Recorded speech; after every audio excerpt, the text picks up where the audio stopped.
नमस्कार दोस्तों, scary story official में आप सबका स्वागत है। आज की कहानी की तरफ बढ़ने से पहले चैनल को सब्सक्राइब कर लीजिए और अगर कहानी अच्छी लगती है तो प्लीज़ लाइक एंड कमेंट करना मत भूलिएगा। तो देर न करते हुए आज हम कहानी की तरफ बढ़ेंगे। आज की कहानी सचिन और सूरज की है। ये दोनों अपने गांव से शहर निकले थे एक इंटरव्यू देने के लिए और दोनों बहुत खुश थे कि एक ही कंपनी में अगर दोनों की जॉब लग जाएगी तो बहुत बेहतर रहेगा, क्योंकि दोनों बचपन के दोस्त हैं, एक ही साथ पढ़ाई की है और एक ही गांव में रहते हैं। तो उन्होंने यही सोचा था कि एक ही कंपनी में इंटरव्यू देते हैं, अगर दोनों का सिलेक्शन हो जाएगा तो बहुत अच्छा रहेगा। यही सब सोचते सोचते ये बस स्टॉप पर पहुंचते हैं और एक बस मिलती है, उसमें बैठ जाते हैं। दिल्ली जाना था इन्हें और रात का सफ़र था, तो वही 10-11 बजे ये बस में बैठे थे और सुबह तक पहुंच जाना था इन्हें। तो ये बस में बैठते हैं और बस चल देती है। नॉर्मल बस थी, क्योंकि इतने अमीर नहीं थे ये लोग कि एसी वाली बस लें या कोई अच्छी सी गए, तो नॉर्मल बस थी, उसमें बैठे ये लोग। अब थोड़ी देर ही बस चली थी तो सूरज बोलता है कि मुझे कुछ भूख लग रही है, माँ ने कुछ खाना दिया है, चलो खाना खा लेते हैं हम लोग। अब दोनों खाना निकालते हैं और खाना खाने ही जा रहे थे, तभी सचिन देखता है कि अरे यार, पानी की बोतल लाना तो भूल ही गए। तो सूरज कहता है हाँ यार, पानी तो लाई नहीं, अगर खाना खा लेंगे या खाना अटक गया तो फिर पानी की ज़रूरत पड़ेगी। तो सचिन बोलता है ऐसा करते हैं, थोड़ी देर वेट करते हैं, ये बस वाले भैया किसी ढाबे पर रोकेंगे ज़रूर, और जब रोकेंगे तो वहाँ से हम लोग पानी ले लेंगे। तो बोलते ठीक है, चलो अच्छा वेट करते हैं। 1 घंटे बाद वही 11:30 बजे के आसपास बस एक ढाबे पे जाके रुकती है। सभी पैसेंजर वहाँ से कुछ ना कुछ खरीद रहे थे ढाबे पे उतर के, और ये दोनों भी जल्दी से उतरते हैं कि चलो पानी की बोतल ले लेते हैं और थोड़ा फ्रेश हो जाते हैं। अब ये लोग इधर उधर देख ही रहे थे, तभी सचिन बोलता है कि खाना तो हम लोग खा ही लेंगे, खाना हमारे पास है, चलो एक एक कप चाय पी लेते हैं पहले, क्योंकि चाय तो मिलेगी नहीं कहीं। तो सूरज भी बोलता है हाँ चलो ठीक है, चाय पी लेते हैं। तो ढाबे पर जाते हैं तो वहाँ चाय मांगते हैं, तो चाय इन्हें नहीं मिलती है। वो बोलते हैं रात में हम चाय नहीं रखते हैं, आप खाना खा लीजिए, खाना बन रहा है। तो ये बोलते नहीं, खाना तो हमारे पास है, हमें चाय चाहिए। ये इधर उधर देख रहे थे, थोड़ा दूर निकलते हैं, अभी पीछे मुड़कर देखते हैं तो बस खड़ी थी और सभी लोग खाना खा रहे थे।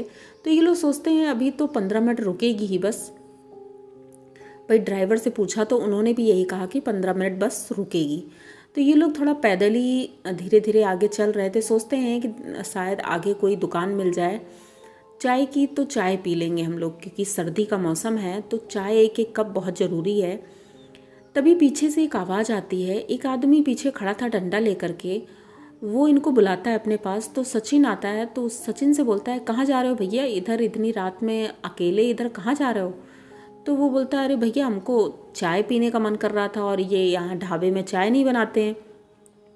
तो उधर से एक रोशनी आ रही है, तो मुझे लगा शायद वहाँ कोई दुकान है, तो जाकर देखते हैं कि शायद वहाँ चाय मिल जाए।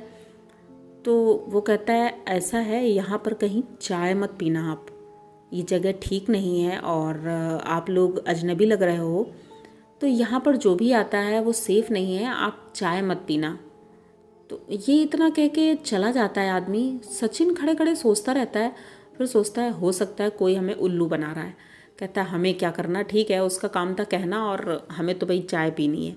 तो ये सूरज थोड़ा आगे था, तो सूरज के पास दौड़ के जाता है। सूरज पूछता है क्या हुआ सचिन, उसने क्या कहा, किस लिए बुला रहा था। सचिन कहता है अरे कोई पागल है, वो फालतू की बात कर रहा है, चलो हम लोग चलते हैं। ये लोग चलते चलते जाते हैं तो वहाँ वाकई में एक चाय की दुकान थी, छोटी सी झोपड़ी थी, उसी में एक औरत बैठी हुई थी और वो चाय बना रही थी। ये लोग जैसे ही उसको देखते हैं, वो बहुत बूढ़ी लग रही थी, उसकी तरफ देख के ये बोलते हैं अम्मा चाय मिलेगी क्या। तो वो इनकी तरफ देखती है और अजीब तरह से मुस्कुराती है और अपना सर हिलाकर बोलती है हाँ चाय है।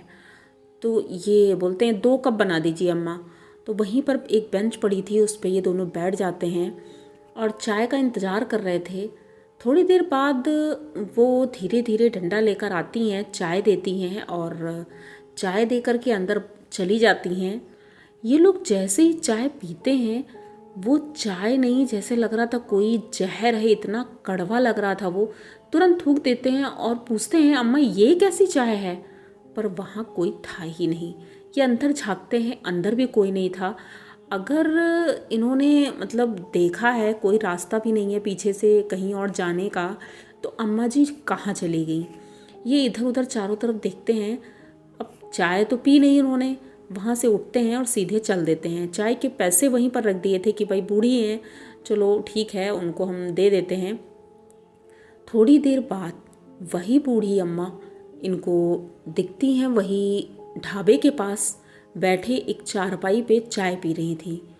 तो ये दोनों दौड़ कर जाते हैं, वहाँ उनसे पूछते हैं कि अम्मा आप अपनी चाय की दुकान से यहाँ कब आ गई, और हम लोग तो अभी पहुँचे ही नहीं, आप पहले ही आ गई, और यहाँ तो चाय मिल ही नहीं रही, आपको चाय कहाँ से मिल गई। वो कुछ बोलती ही नहीं है और चाय पी रही थी। तभी पीछे जो एक आदमी थे, वो चाचा बोलो या कुछ भी गांव के, तो वो बोलते हैं कि बेटा किससे बात कर रहे हो। तो कहते हैं अरे यही बूढ़ी काकी जो बैठी हैं, इन्हीं की दुकान पे तो मैं चाय पीने गया था, और ये देखो इतनी जल्दी वहाँ से यहाँ आ गई, और यहाँ तो चाय है नहीं, तो ये चाय कैसे पी रही हैं। तो वो कहते हैं यहाँ तो कोई नहीं है बेटा, किससे बात कर रहे हो तुम। तो ये दोबारा जब पलट कर देखता है, वहाँ कोई नहीं था। अब दोनों बहुत ज़्यादा डर जाते हैं। तो वो आदमी बताता है, कहता है कि तुम लोग शायद गलत जगह फंस गए हो, तुम्हें वहाँ नहीं जाना चाहिए था, और वो जगह ठीक नहीं है। तो ये दोनों अब थोड़ा थोड़ा डरने लगे थे, क्योंकि ये बहुत अजीब था कि इन्होंने देखा क्लियर वो बुढ़िया थी और अचानक से वो कहाँ चली गई। अब तब तक बस का हॉर्न बजता है और ये लोग सभी लोग बस की तरफ जाने लगते हैं। तभी अचानक से सचिन कंडक्टर से बोलता है कि भैया ज़रा 2 मिनट रुकना, मुझे वॉशरूम जाना है, मैं आता हूँ अभी। सचिन जाने लगता है तो सूरज कहता है रुको मैं भी चलता हूँ साथ में। तो दोनों साथ में जाते हैं, और वो जो ढाबा था उसी के पीछे टॉयलेट बना हुआ था। तो ये दोनों वहाँ जाते हैं।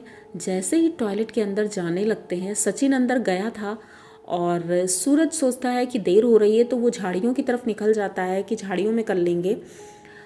तभी अचानक से सचिन के दरवाज़ा कोई बाहर से बंद कर देता है। सचिन अंदर से दरवाज़ा पीट रहा था और कुंडी बाहर से बंद थी, तो सूरज ने सोचा कि शायद सचिन चला गया है, तभी कुंडी बाहर से बंद है।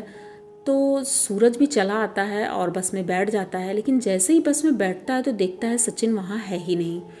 अब ये इतना परेशान होता है। तभी अचानक से पीछे वाली सीट से सचिन बोलता है कि सूरज मैं यहाँ बैठा हूँ, तुम ठीक हो ना। तो सूरज पीछे मुड़कर देखता है तो कहता है तुम वहाँ क्यों बैठे हो, यहाँ आओ ना हमारे बगल वाली सीट पे।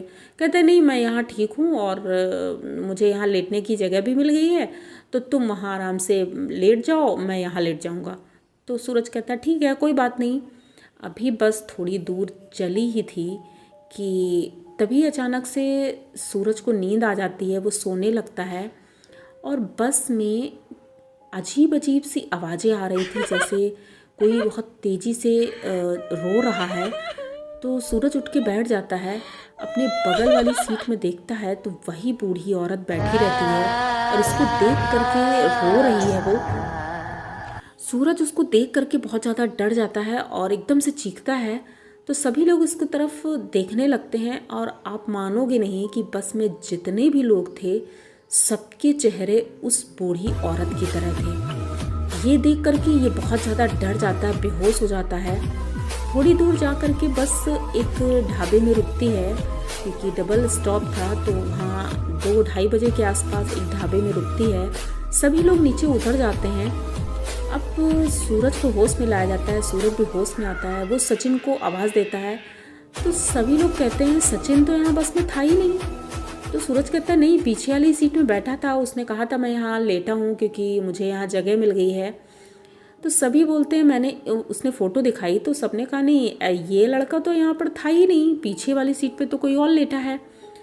अगर सचिन वहाँ नहीं था तो फिर सचिन गया कहाँ। सूरज बहुत परेशान होता है, सबको बताता है और सबसे पूछता है, बहुत ज़्यादा घबरा जाता है और वो बोलता है कि अब मुझे पीछे ही जाना है, जहाँ पिछले स्टॉप पे हम रुके थे ढाबे पे, तो वहीं पर सचिन का कुछ पता चलेगा। ये तुरंत एक दूसरी बस पकड़ता है और उसी ढाबे के पास पहुंचता है। जब वहाँ पहुँचता है, अगल बगल सब जगह ढूंढने की कोशिश करता है, ढाबे वाले से पूछता है, तो ढाबे वाला बताता है कि यहाँ तो कोई लड़का था ही नहीं और ना कभी आया है।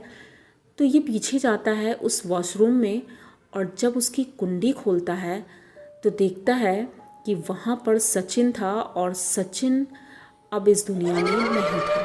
सचिन की हालत इतनी ख़राब थी जैसे उसे किसी ने बहुत बुरी तरह से मारा हो।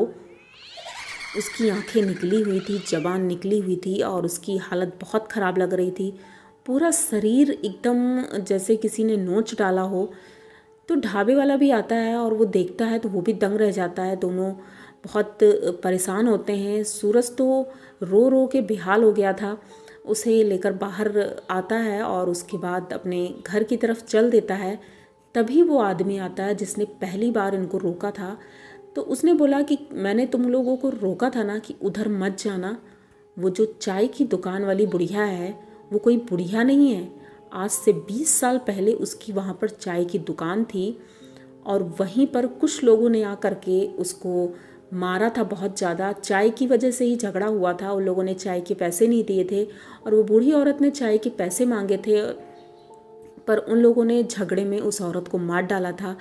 तब से वो औरत सभी को बुला बुला कर चाय पिलाती है और जिसने एक बार उनकी चाय पी ली उसकी मौत तो तय है। ये तो अच्छा है कि तुम बच गए हो, वरना तुम्हारी मौत भी तय थी। मैंने कितना रोका था लेकिन तुम लोग नहीं रुके थे।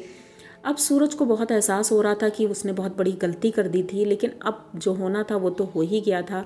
तो सूरज सचिन की बॉडी को लेके अपने गांव वापस आ जाता है, सबको सारी बातें बताता है। और फिलहाल सूरज अब बड़ा हो गया, उसकी जॉब भी लग गई है। ये बात आज से 10 साल पुरानी है।